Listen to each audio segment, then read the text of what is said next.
kay Ma'am Irene Mendoza na in charge po sa TISDA Training Center, TISDA Women sa May Taguig. Nagpasalamat po ako sa kanya kasi nakapag-renew po ako ngayon ng in situ po mga kabakal.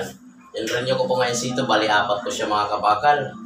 Meron po siyang, ito po mga kabakal, Ismaw, Shielded Metal Arc Welding. Ayan mga kabakal, renewal natin yan. Tapos, Gimaw, Gas Metal Arc Welding. Pangatlo is Flux Cord.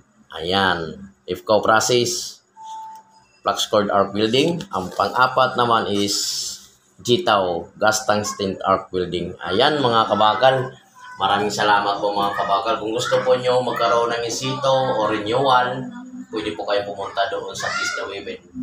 At saka mabilis lang mga kabakal, makukuha mo agad yung certificate niya in situ mga kabakal.